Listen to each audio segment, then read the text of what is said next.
भारत का इतिहास था छत्रपति शिवाजी महाराज का, भारत का इतिहास था लासित बरफुकन का, भारत का इतिहास था दुर्गादास राठौर का, भारत का इतिहास था गुरु गोविंद सिंह का। लेकिन ये कांग्रेस और कम्युनिस्ट ने ऐसा बना दिया कि भारत का इतिहास बाबर का था, शाहजहां का था, औरंगजेब का था। मैं सारे कम्युनिस्ट लोगों को बोलना चाहता हूं, कांग्रेस लोगों को बोलना चाहता हूं कि भारत का इतिहास औरंगजेब का नहीं है, भारत का इतिहास बाबर का नहीं है, भारत का इतिहास छत्रपति शिवाजी महाराज का है, भारत का इतिहास गुरु गोविंद सिंह का है, भारत का इतिहास लासित बरफुकन का है। भाई और बहनों, आज हमारा भारत एक नया रास्ता में जाने के लिए तैयार हो चुका है। आज आप देखा है, हमारा जीवन काल में कोई लोग ये सोचा भी नहीं था कि हमारा जीवन काल में बाबरी मस्जिद का जगह में राम जन्मभूमि का निर्माण होगा। लेकिन प्रधानमंत्री नरेंद्र मोदी जी को हम धन्यवाद और अभिनंदन करता हूं कि आज अयोध्या में बाबरी मस्जिद का जगह में भव्य राम मंदिर निर्माण का काम शुरू भी हो गया है और जल्दी ही मंदिर का निर्माण का काम समाप्त भी होगा। ये भारतीय लोगों का, हमारे लोगों का नया इतिहास लिखने वाला जैसा काम हुआ है। आज काशी विश्वनाथ में जाइए, काशी विश्वनाथ का नया कॉरिडोर का निर्माण हुआ है, विंध्येश्वरी मां का नया कॉरिडोर का निर्माण हुआ है। आज उज्जैन में महाकाल मंदिर में नया कॉरिडोर का निर्माण होने का काम शुरू हुआ है। आज सुबह हम जब असम सरकार का बजट दे रहा था, उस बजट में भी हम मां कामाख्या मंदिर में भी कॉरिडोर निर्माण का बात किया हूं। आप देखिए, एक समय हमारे दिल्ली का बच्चा मंदिर तोड़ने का बात किया था, लेकिन आज नरेंद्र मोदी का दिन में हम मंदिर का निर्माण करने का बात कर रहा हूं। ये नया भारत है, ये नया भारत है, जो नया भारत का इकोनॉमी ब्रिटेन से भी ताकतवर है। ये नया भारत है, जो नया भारत कोविड का समय अपने आप को मुकाबला करने के लिए अपना वैक्सीन खुद निर्माण कर सकता है। ये नया भारत है। अगर पाकिस्तान कोई टेररिस्ट भारत में भेजता है, ये नया भारत है। हम पाकिस्तान का अंदर जाके बम फेंकने का क्षमता ये नया भारत रखते हैं। ये नया भारत है और ये नया भारत को हमको बचा के रखना है। आज कांग्रेस लोग दोबारा ये नया भारत को दुर्बल करने के लिए काम कर रहा है।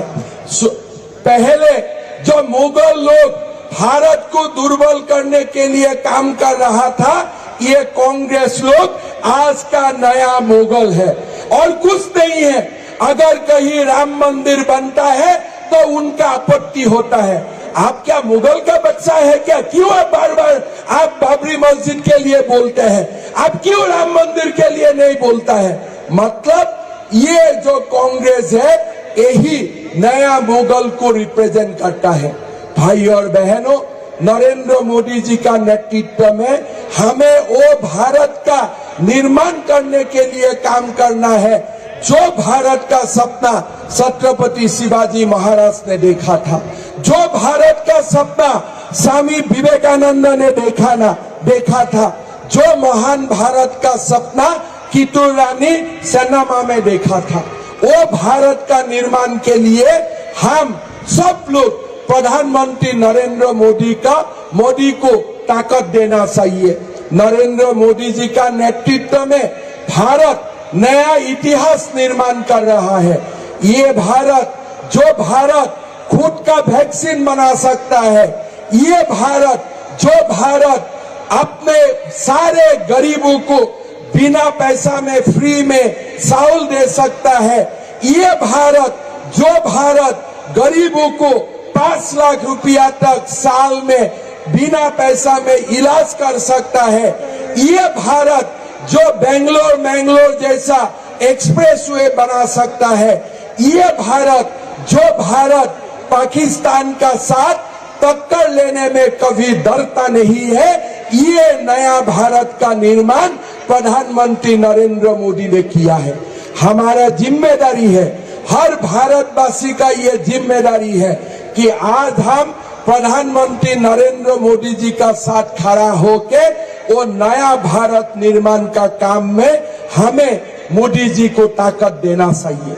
भाइयों और बहनों, मैं असम जैसा प्रदेश में आया हूं, जो प्रदेश में हर दिन बांग्लादेश से लोग आते हैं, हमारा सभ्यता और संस्कृति का ऊपर खतरा पैदा करता है। थोड़ी दिन पहले एक टीवी में, दिल्ली में एक टीवी में मेरा इंटरव्यू हुआ था। टीवी का एंकर ने मुझको बोला कि आपने 600 मदरसा बंद कर दिया, आपका इरादा क्या है? मैं बोला भैया मैं अभी 600 मदरसा बंद किया हूं, लेकिन मेरा इरादा है सारे मदरसा बंद कर देने का, वो मेरा इरादा है। बोला आप ऐसा क्यों बोल सकता है? मैं बोला मैं जरूर बोल सकता हूं, कारण हमें मदरसा का जरूरत नहीं है, हमें डॉक्टर इंजीनियर बनाना, स्कूल कॉलेज और यूनिवर्सिटी का जरूरत है। ये नया भारत का मदरसा का जरूरत नहीं है, ये नया भारत को यूनिवर्सिटी स्कूल कॉलेज का जरूरत है।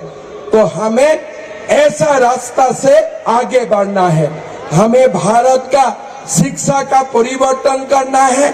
इतिहास का जो तोड़ मोड़ किया था, वो इतिहास हमें नया रास्ता में लिखना अभी लिखने का समय आ गया है।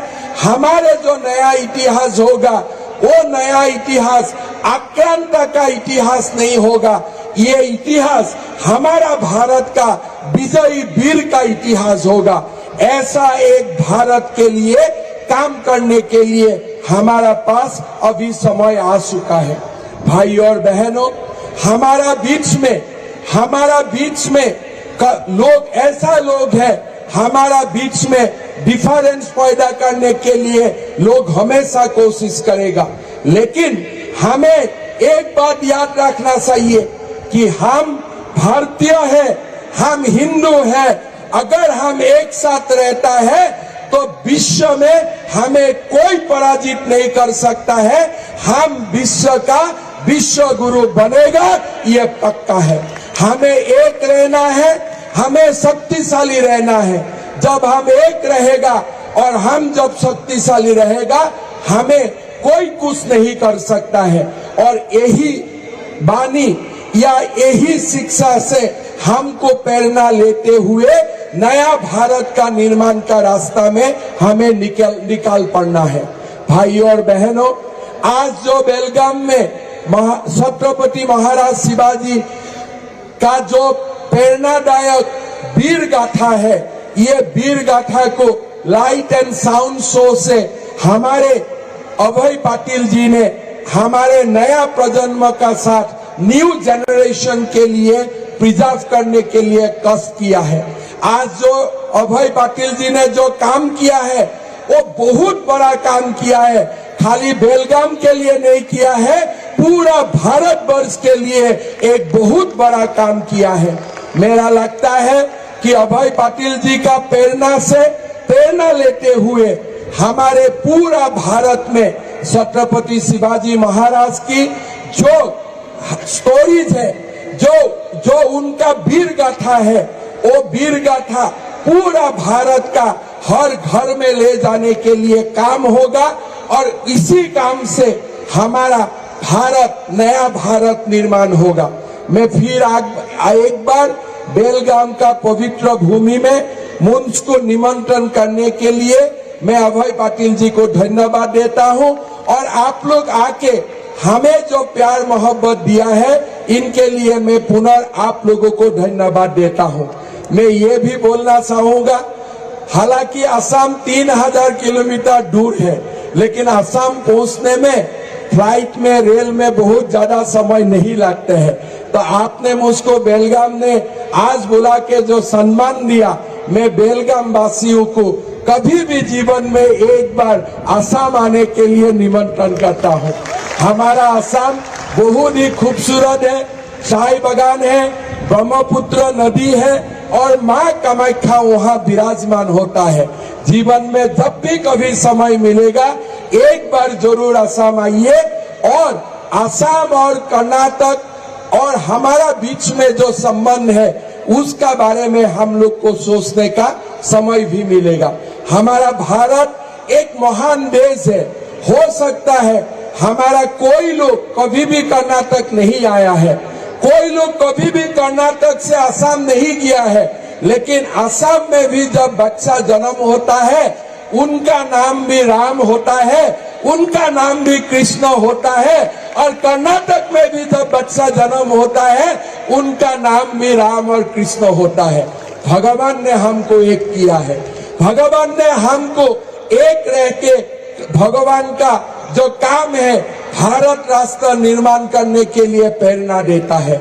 हमारा भारत आध्यात्मिक है, हमारा भारत साथ साथ वीर का भूमि है, हमारा साथ साथ हमारा भारत ज्ञान और प्रज्ञा का भूमि है। ये भारत को आगे ले जाने के लिए, ये भारत को विश्व गुरु बनाने के लिए छत्रपति शिवाजी महाराज हमें हर पल प्रेरणा देगा और अभय पाटिल जी ने जो महान काम किया है वो काम से हमारा आगे वाला पीढ़ी भी छत्रपति शिवाजी महाराज को, महाराज का बानी, उनका वीर गाथा को आगे लेके आगे जाने के लिए प्रेरणा मिलेगा। मैं पुनः एक बार आप लोग को धन्यवाद देता हूँ। मेरा साथ बोलिए, भारत माता के, भारत माता के, भारत माता के, छत्रपति शिवाजी महाराज के, छत्रपति शिवाजी महाराज के। जय भवानी, जय भवानी।